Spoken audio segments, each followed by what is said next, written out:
Forget your former managers, ignore the ex-pros. As football fans, we all know the real experts drink in pubs. It's funny, it's argumentative, and often it's just plain wrong. Welcome to the Foss Arms Public House and welcome to the Leicester City Pubcast.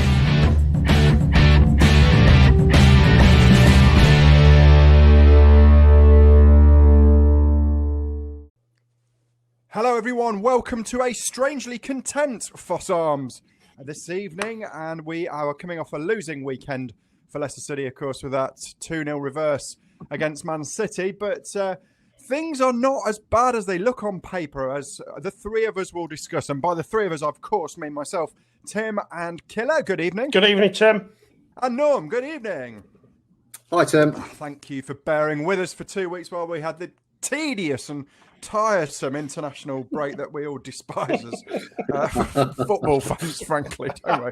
But at least England did all right, didn't they? So, but one slightly sad thing for the club happened while we're away, and we've not had a chance to touch on it yet, and that was the passing away of the legend that was Frank Worthington. I just thought we'd very, very briefly mention him. I don't know about you two when you started going down to the club, but my first match was when I was age 7, which was actually the year that he moved on from the club. So I can't quite remember whether I saw Frank Worthington play for us or not, but I'm going to say I did because I want to have done. And there's just some tremendous stories about him, aren't there? The fact that his first training session at Leicester, he actually turned up in a pink Mustang, which I love that. I mean, the absolute confidence of it. And stepped out apparently in all the garb that he would become famous to wear, all of his Elvis gear and all of that stuff. And whilst he played for loads and loads of clubs, it's absolutely unequivocal that he had his main years at Leicester, joining in August 1972. And he actually cost, I guess how much he cost us, you two? Any ideas? I'm going to go 100 grand. Oh, I'm going to go 40 grand. 800 back in those days. 800? Believe that? 800? Yeah. 800,000? Yeah. You're going to need to Google that, Tim, aren't you, to check it? No, I've lifted that off the club website. I'm reading it here. Are you sure it wasn't £800? I don't think so. I did think it was an extraordinary amount. We can look at that. Someone will tell us it's wrong. They usually do with our stuff. So, but that's what we're renowned for. He played in a really fantastic Leicester City side, 250 games, 78 goals. So, really, really good return. But it was the stories around him that that really made the headlines. And I had a mate of mine contact me actually, who listens to the Pubcast despite being a Leeds fan. And he'd told a story because he actually joined Leeds. He was out walking his dog, bumped into the Leeds manager, who at the time, 1982, was Alan Clark. There's a fantastic conversation during which my mate Mark said, "Oh, you've got to sign Worthington." And Alan Clark said to him, "How old is he?" And my mate goes, 32. And he goes, no, the dog. He's talking about the dogs that my mate's walking. So he then eventually, however, did sign Frank Worthington for Leeds. So my mate Mark claiming the credit for that. And the other thing that he's most famous for was his goal. You must have tell me you've looked at on YouTube in the last couple, the Bolton goal. Yeah, it's a shame it wasn't for us, isn't it? But the Bolton goal flicked it over Terry Butcher's head after tapping it up twice in there already, over his head and into the corner of the net. If you haven't seen it, have a look. Absolutely brilliant. He was just flamboyant, great character. And really, really proud to have had him associated with our club. I met him. Did you know that, you two? No. He played golf with him, didn't he? Back in my previous life on a corporate golf day, and everyone got a celebrity to play with their group, and I knew Frank Worthington was there. I was desperate. Please let it be Frank Worthington. I got Tony Knowles. I did get to talk to Frank Worthington that evening, and I actually tricked the great man because I wrote out on a piece of paper, "Tim, you are without a doubt the greatest golfer that's ever been seen," folded it over and then asked Frank to sign. Can you sign this, please, Frank, for me? And he did sign it, and I've still got it as a treasured item. I'm really glad I've got that now. But he was very giving, with his chat. He must have had loads of losers like me rocking up to him going, "Oh, Frank, tell us your stories." And he had all the patience in the world. His wife was rolling her eyes while he was telling me stories, heard him a million times, but a really, really great character. Did you guys see him play at all? I've got to say, I didn't see him play. A couple of points that I will make, that since his passing, I don't know why this story eluded me, but I was totally oblivious to the fact that he was going to sign on for Liverpool. The transfer fee and everything agreed, and his blood pressure was too high, which, let's be honest, could probably only be down to one thing, which is just incredible. I just love the idea that he's going to a medical at Liverpool, and the night before he's been on the lash. So I thought that was brilliant. And the other thing is, Tim, unfortunately, the 800 gram, mate, is hopelessly inaccurate. It was. You've been on Google, haven't you? Now? I've had to, because when you look at something and you go, well, how could that be the case if Trevor Francis? Yeah, it was 100 grand, Tim. So you were close. All right. You were close. What you're saying is your guess was closer. In fact, I said 100 grand, didn't I? You did. Oh, wow. In fact, Norm's was closer, saying 40. Right. Well, I'm going to the club on that one. I did lift that off the website, but there we go. So, really, really sad, but I think we'll be lovingly remembered by all Foxes. Yeah. So we're thinking of you, Frank. Yeah, absolutely. And just a couple of follow-ups from 2 weeks ago. We were talking about the fantastic hat tricks. A couple of guys have contacted us. Gaz Donahue has said Ewan Roberts' hat trick against Derby should have been in there. Of course, it should. Yeah, fantastic hat trick. And the other one, brilliantly also against Derby, was Ian Marshall. Yes. So two hat tricks against the Sheep that we missed. That was shocking, really. Let's get on with the current day then, Norm, and a reverse against Man City. Yeah, Man City, they are just relentless, aren't they? They're just like those people that just go on and on and on and on about things until they get their own way. They really wind you up, and eventually you just think, "Oh, for God's sake, yeah, just have it." And I just got that. I just get that feeling that's just what they're like. It just drives me mad. But do you know what? Before the game, despite all that, and it's a testament to how far we have come as a club, I was genuinely, really, really looking forward to this game, and quite fancied our chances, but. What this match really showed me is there is a bit of a gulf between Man City and the rest, and not just in the Premier League, but in Europe. But also that to have any chance at all, every player does need to be on their A game. And I don't think we were that bad at all. I just think we were up against a sensational machine, and we weren't at our best. And you've just got to be there. I mean, Tielemans was just off the pace a little bit. His passes weren't quite finding the place. Defensively, we're great. I think defensively we put in a really good shift, and it's testament to how good they were by how few chances Man City had in that first half. Maybe a little lucky with their disallowed goal, but let's be fair, it was offside. But so defensively great, but just didn't create anything really. And I think I just found that on the day a little bit disappointing. Certainly in the first half, I just thought, I would have liked to have seen us do a little bit more. Second half, better. A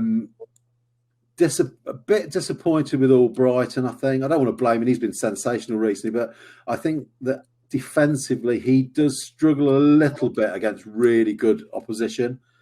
And I think that's something that moving forward just needs to be considered. It might have been a better idea to have played Ricardo. Hindsight, great. But, nice goal by Mendy. I think when Madders came on and Ricardo, we did look better. Maddison clearly bothered them. And I just wonder whether, had he started, I don't understand why he didn't. I'm not complaining there, but he did just give them something to think about. And just sort of started thinking, maybe, we had a couple of chances, and obviously we had one late on when they'd scored their second, and I don't want to miss their second goal at all, but just talking about it as a little bit, I think we did enough to probably just nicked a goal and could have made it interesting towards the end.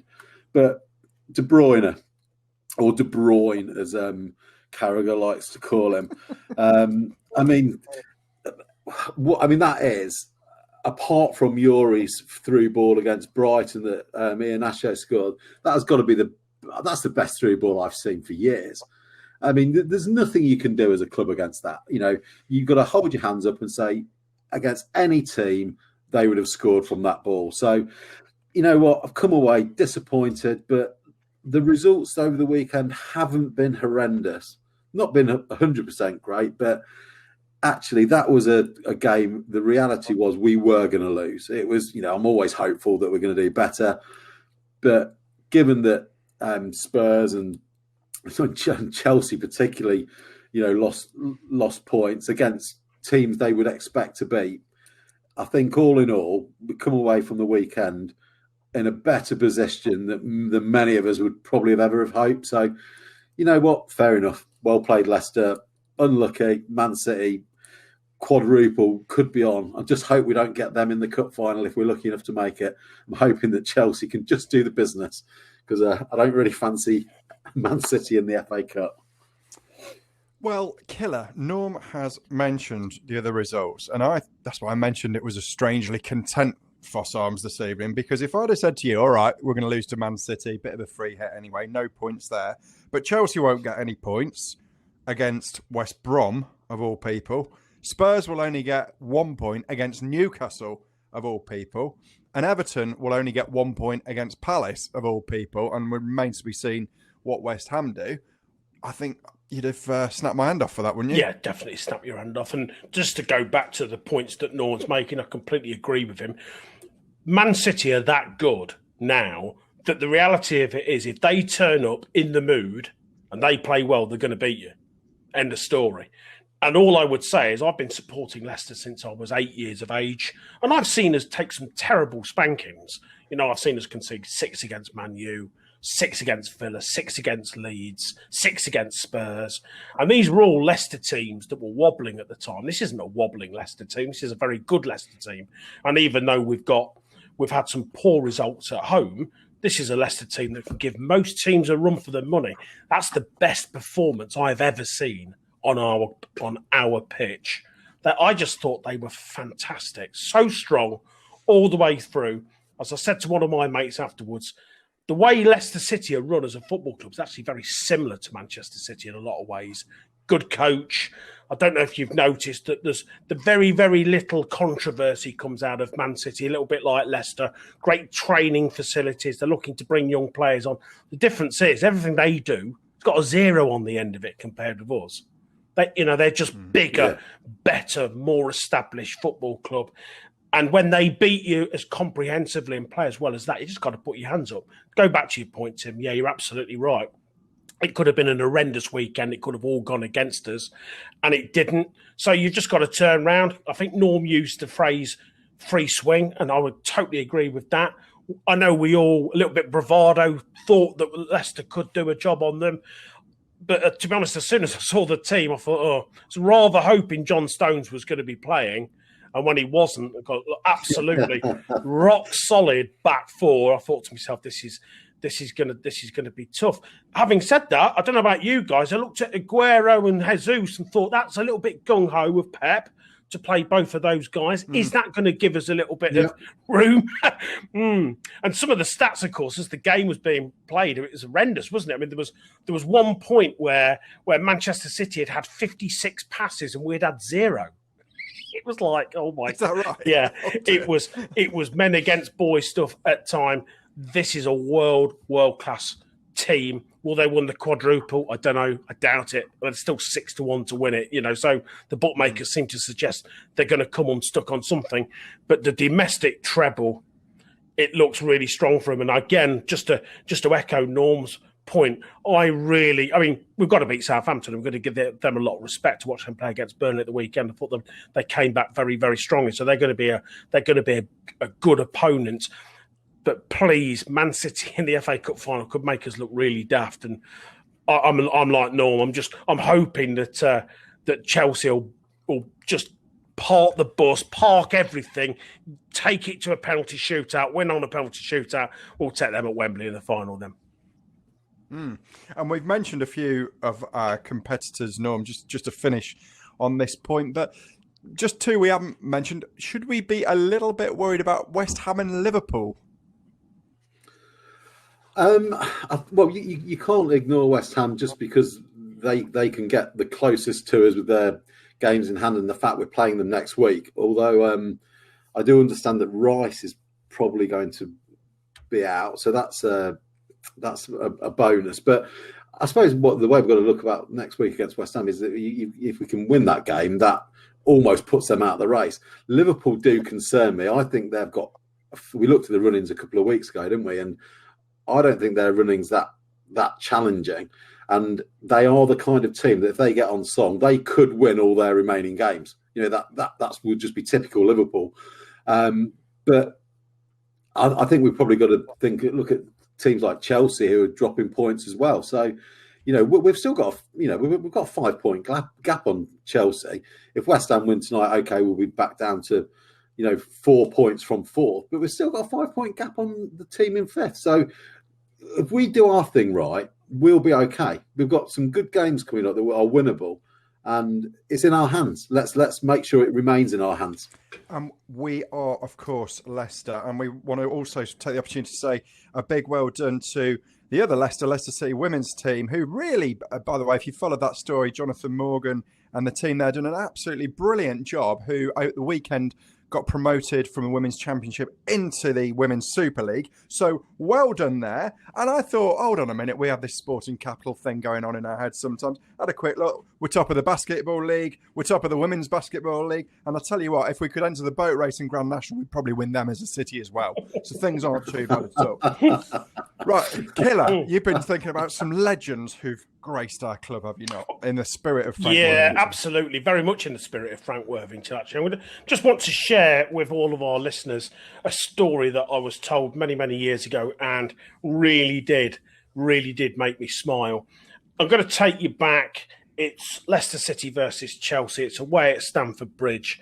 And it's an era, really, where the professionalism of the game was just starting to get ramped up a little bit. We were just moving away from the Tony Adams, Paul Merson, Ray Parlour, 10 pints of beer the night before a game, to moving towards something a little bit more professional. And a lot of people that was around the game at the time said, actually, it was the Italian influence at Chelsea that started to change the dynamic of what a professional footballer, how they should act, how they should behave, how they should really just behave and perform like an athlete.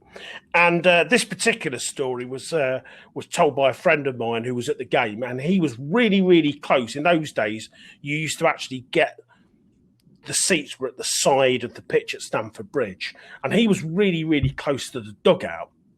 And as the second half started, Gianluca Vialli was a Chelsea sub, and he said he was just doing a nice gentle warm-up, which then progressed into Pilates, full sort of yoga-style stretching. He said it was just a fascination. They were actually watching him stretching rather than watching the game, which I think we were miserably losing at the time.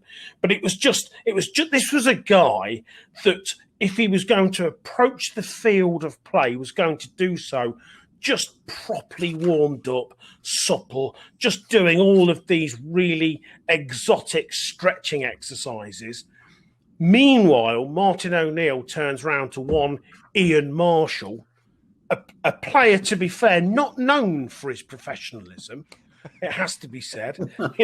He used to always walk on the pitch with his socks sort of just half pulled up and always looked like he just put a fag out, which, according to Martin O'Neill, he normally just had. Yeah. O'Neill had instructed Marshall to go and get warmed up. And at that stage, apparently Marshall ran down the touchline, flicked the corner flag, ran back, turned round to O'Neill and went, "Ready."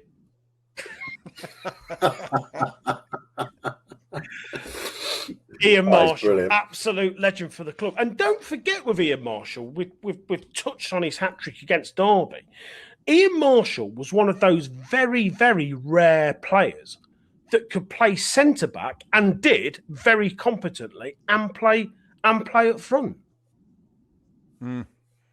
He was very underrated, wasn't he? He was a very good player for us, and he was always good for a guy. I mean, he scored against Atletico Madrid in the UEFA Cup, didn't he? And away from home, he was brilliant. It really was, and obviously a very, very amusing guy. About 5 years ago, I was in a pub in town when you could drink in pubs, and he walked into the pub with Steve Walsh. And obviously, it's quite a thing to have those two both in there having a drink at the same time. And me and my mate were in the toilet, as you do, standing at the urinal, without giving too much detail. And Marshall walked in and stood next to us in the urinal, and I sort of said hello to him. Turn around to my mate and said, what a privilege this is, being in a pub with a Leicester City legend.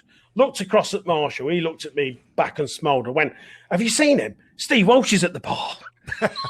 Did you actually say that? Yeah. And he just burst into laughter. Just brilliant. Brilliant effort. Superb.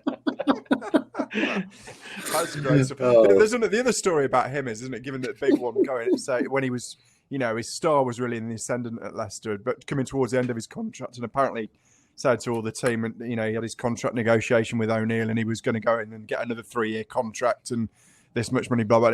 Walk back out with a month to month. No nonsense from O'Neill, who had him down to a T, didn't he? But again, by the way, what brilliant management by Martin O'Neill of a player like that. Exactly. Superb. Yeah. Great stuff. So we've had our on-running show, which has been dilemmas that's been rather popular with some of you guys out there, and we've come up with another set of dilemmas to tease each other with this evening, and we are looking with one eye on the summer and the idea that Leicester do unfortunately tend to sell one player each summer. That's been the way for the last few years, and wondering and hoping that's not going to be the case. But if it were, which player may it be? So we've divided this into sections, and I'm going to start off by asking Norman Killer, if we had to get rid of a fullback, which of the 3 following fullbacks would it be? So Norm, I'll come to you first with this one. So okay. James Justin, Ricardo Pereira, or Timothy Castagna?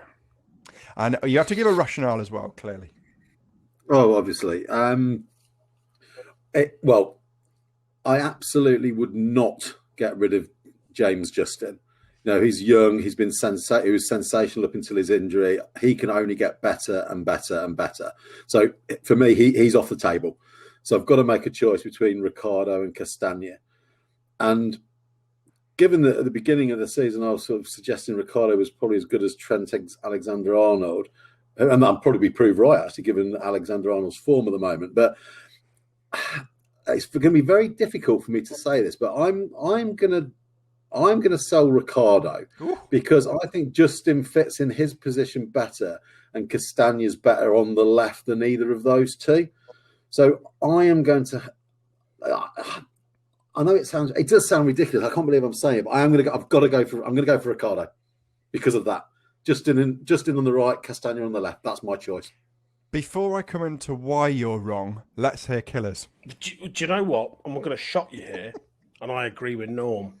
No, right. I'm not having this. Go on. What's your rationale? Okay, well, the first person I would keep would be Justin, because he has, as Norm said, prior to his injury, was the best player, and it just looks like he could end up getting 100 caps for England. Absolutely sensational. So now you're down to Castagna, who I think does look very solid, and Pereira. Look, I said, I think most Leicester City fans, I actually believe that Ricardo Pereira was the second best fullback in the league. But I'll tell you something for nothing, folks, and this is a horrible thing to say. He's not looked anywhere near that form after this injury. And what does worry, and don't get me wrong, and I hope and pray gets back to that level, but what does worry me is he won't be the first footballer to sustain a serious injury like he had and never hit that form again. And for that reason, and we aren't just talking inches, because it really pained me to say get rid of Timothy Castagna because I think he's an excellent player. He's absolutely rapid, really good defender and stuff. I'm with Norm on this one. Just Pereira, yeah, he'd have to go. Well, I think that Timothy Castagna is an outstanding fullback. But unfortunately, at our club, outstanding is the lowest form of fullback you can be. I just think the other two, I mean, I'm both with you on Justin, but I suppose where I'll come back at you is that I think that for me, Ricardo was last year had the season Justin was having this year. And I take your point, Killer, but I don't think that injury's proven yet. And I just think they've both got more stretch than what I've seen from Castagna, who I do think is a terrific player. But I'm not sure he's falling into the, we were talking about Justin earlier in the season, weren't we? And his ex-managers are saying linked with Real Madrid, linked with Barcelona. I think with a normal Pereira, you'd probably be having that same sort of conversation. I've not seen that with Castagna, excellent as he is. The reason you're wrong, Tim, is because me and Killer are both right. But Justin and Ricardo are probably just a bit similar. And I think Castagna is an excellent defender. And I wonder whether, as a defender, he's possibly as good as, if not better than both of those. So maybe having one that's maybe a little more solid, even though he doesn't quite offer the same coming forward. That's where I was coming from as well. All right then, Norman, what have you got for us in terms of midfielders? Well, I mean, I'm going to come to Killer first with this one. The three midfielders that I'm going to throw in for a who's going to get sold is Ndidi, good old Yuri Tillemans, and James Maddison.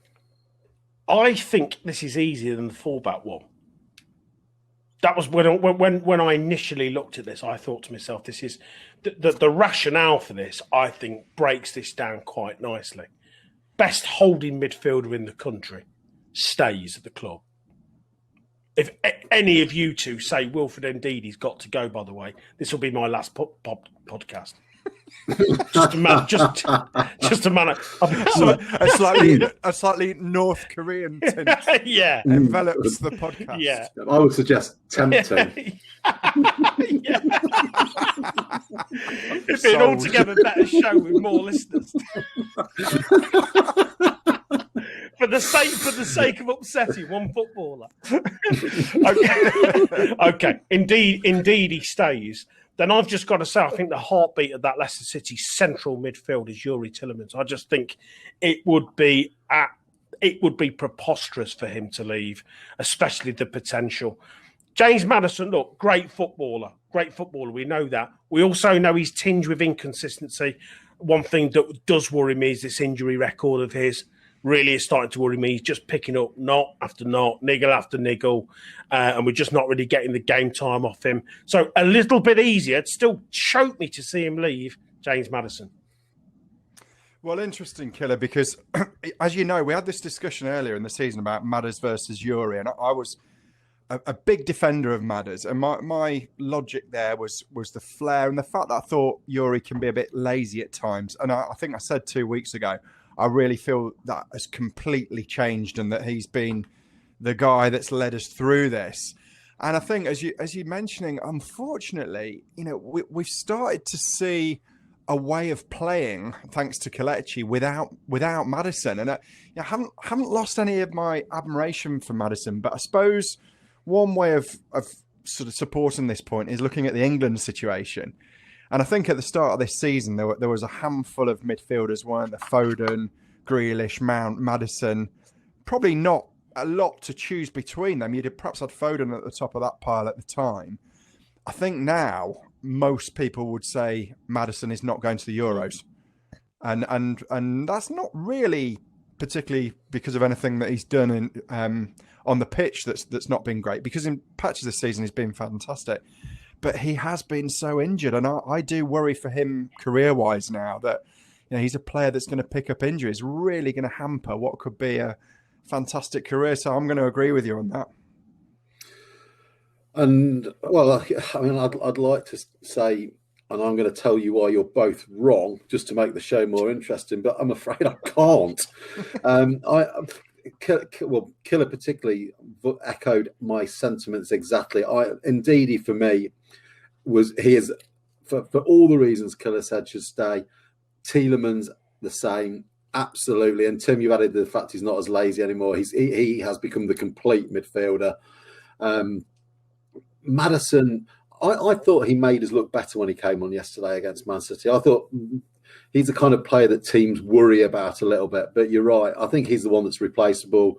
And I think he is inconsistent and he is injury prone.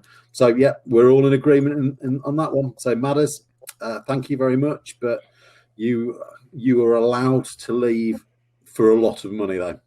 I wonder where he'd go. That's for another day. I wonder what level he'd go to now. This is just a rhetorical question. Back to Norwich. That's very good. Oh dear, let's not go there. Go on then, Killer. All right, Strikers. let's do strikers. And I'm going to put this one to Tim first. All right, so one of the three to leave. Jamie Vardy, Kelechi Iheanacho, or Harvey Barnes?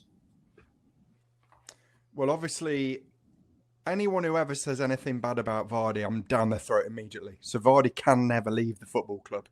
Ever. That's just totally non-negotiable, whatever age he is. He'll be like the Birch. He'll be there for the rest of his life. I'm going for Kelechi. I'm quite balanced on Kelechi, actually. I know there's been the whole leap to Kelechi's the new savior. He's been absolutely brilliant, but he's taken 4 years to get there. And at the moment, this could be the most wonderful, beautiful flash in the pan. And I'm not sure that it isn't yet.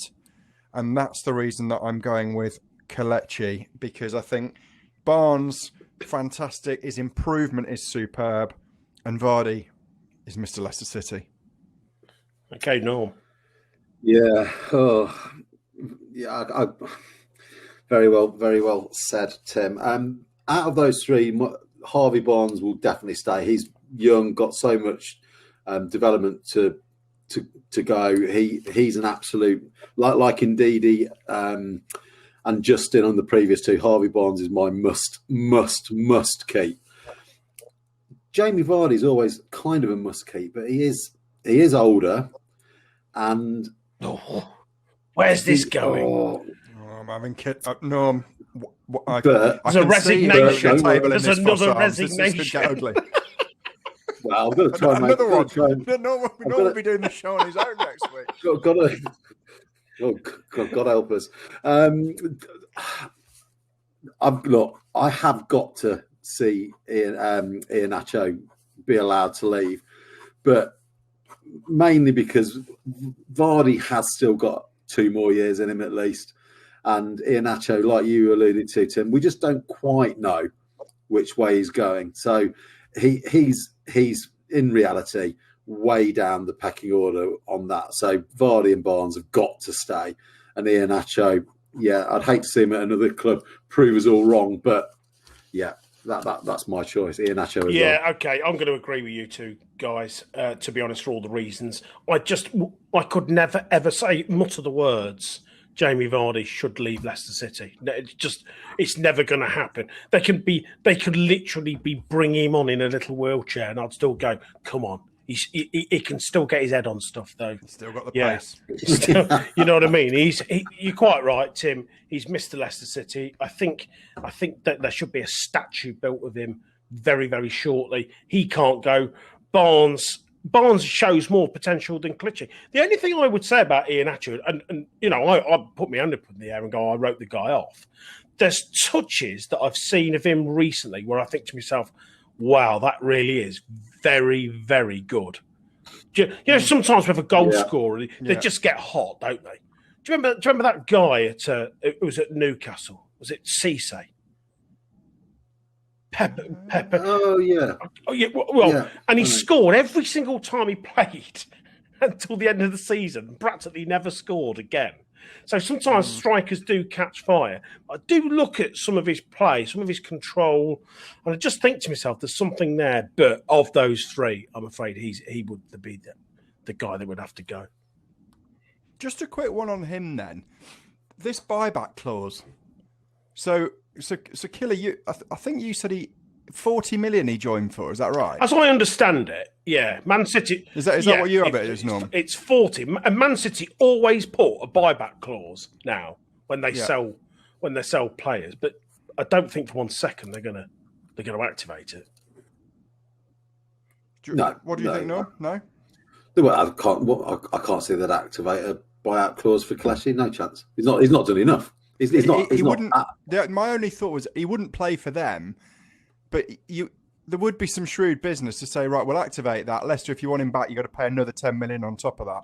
You see what you mean? So you'd literally get him back to sell him. But yeah, but again, going back to what I said about Manchester City earlier, they just don't do business like that, because that would just stink of just horribleness, wouldn't it? And they don't operate like that. Look, Aguero's leaving. They are going to go top table for a striker. Top table. Yeah. You know, they're going to come back with a Harry Kane, aren't they? Or a Haaland, or somebody of that ilk, or probably, knowing them, somebody else you've never heard of. They'll pay about 60 million for him, and he'll turn into a superstar like most of the players that they buy.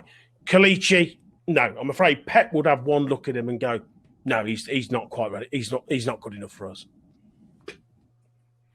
Go on then, guys. One word, and on the basis that Leicester generally do sell 1 star each year, and we know the pandemic has put a lot of clubs into financial trouble, and we have to be honest, the fact that we haven't spent the Maguire and Chilwell money particularly does suggest that there hasn't been tons of money around the training centre, and the fact that King Power run airport retail, which is probably one of the most difficult businesses to be in. I kind of think that we probably will sell a player again. It would be odd if this was the summer we didn't. One word answer from each of you. Of the 9 players that we've discussed, Norm first, which would be the one you'd sell? Matters. Killer? Iheanacho. Yeah, I'll go with that as well. Sorry. No! I was thinking. No! Your first answer is the only one we can accept. Sorry, I was thinking about. Yeah. Sorry, I was thinking of the money. You've shown one of our best midfielders, the door. Sorry, lads. I was thinking about the money you'd get for them. That was all when you were talking about the finance. Yeah, and of course. We are going to discuss in a few weeks how we might do a summer blueprint if it was disastrously left up to us. Can I just add in another question, Tim? Who do you think, if we are going to sell one player, who do you think it's going to be? Oh, you won't like my answer, so you better go to Norm. Well, I'm going to dodge that a little bit, because I don't think we will sell anyone.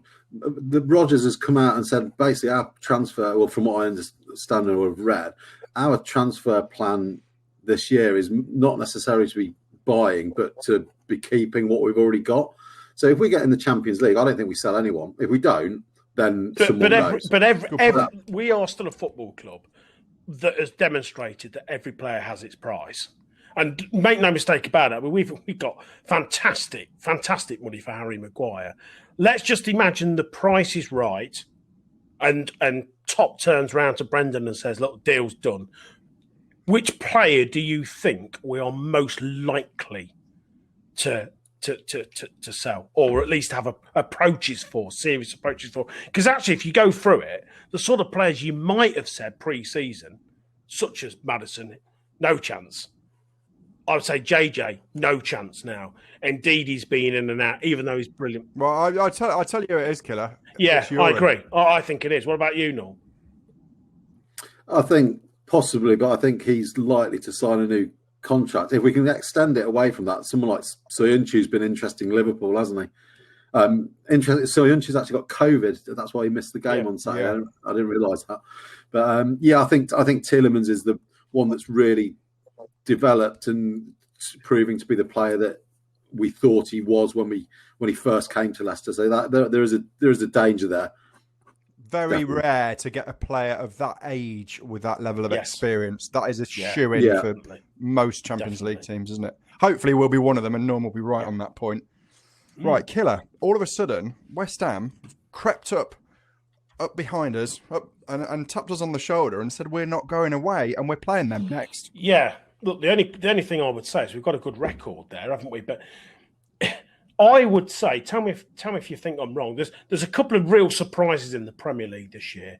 I'm really surprised at just how bad Liverpool have been, because we know they aren't that bad, and we know that better than anybody because they absolutely royally spanked us at Anfield. And I've also been, obviously, West Ham are a major surprise in terms of how well they've done. I remember first game of the season, West Ham. They played at home to Newcastle. I had a little bet on Newcastle. We sat in the pub and watched it, and they got absolutely outplayed by Newcastle, seriously. And I remember turning around to my mate going, it's going to be a long, hard season for West Ham. Yeah, long, hard season. They could nick a Champions League spot. We've got a good record there. It looks like they're going to win the game in hand that they've got, which is obviously currently being played now.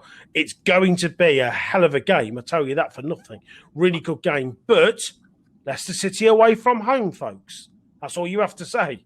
Leicester City away from it. They made us look stupid at the King Power. I think we could do a job on them, though. I'm a bit worried about it. No, really, only because of Lingard. What a signing he's been on. Yeah, I'm a bit worried as well, but I think ultimately it's just. I think the advantage we've got here is that a draw for us is not the end of the world. West Ham kind of need to be closing the gap. Therefore, they've got to really go for it. So I can see it playing into our hands. And Lingard is a decent player. He's done well for West Ham, but you know what? He's a bit in and out as well. So like many players. So you know what? I'm pretty confident that we can. That we can do a job on them. And like Killer says, we have had a really good record against them at their place recently. So, why not win that game? And we are very, very, very close to Champions League football, aren't we? Yeah, we really are. Let's then come to the predictor with Trumpwell's IPA. 1 point for predicting the right result, and 3 if you get the precise score. And Norm and Killer both went for unlikely wins against Man City, which honestly, I mean, a few days on just looks really amateur, guys. I'm saving my gloating High Castle. I said 2-1 to them, so I nicked a point. Leaving Killer on 12, me on 19, and Norm on 22. So, starting with Norm, West Ham predictions. I love how you laugh at my constant predicting Leicester to win, and yet I am leading. But, so therefore, as I'm leading, and I believe I will continue to lead, I'm going to, of course, predict a Leicester win. I think it will be. It was going to be 2-1. I've got to change my mind now. I am actually going to suggest it'll be slightly easier than that for Leicester. I think we are going to do well here, and I think we're going to win 3-1 to put the Hammers in their place and send us on with a really, really fantastic chance over the games following that to secure Champions League football before a very difficult last 3 games. So 3-1. I think there's going to be goals actually, and I'm going to pop Leicester to win 3-2. I've also got Leicester to win 3-2. 2-3-2 predictions. A bit absolute humdinger of a game. Well, let's hope we're right. That would be a brilliant, and I do agree with you, Norm. I think it feels if we could win that game, I think that would put a lot of our worries to bed, wouldn't it? Absolutely. If you want to get in touch with us, it's Leicester City Pubcast at gmail.com. My thanks to Killer, my thanks to Norm, and we'll see you next week.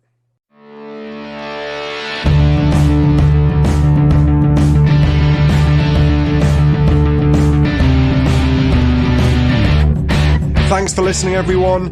If you enjoyed the Leicester City Pubcast, please subscribe and tell everyone about it. If you hated the Leicester City Pubcast, please keep it to yourselves. See you next week.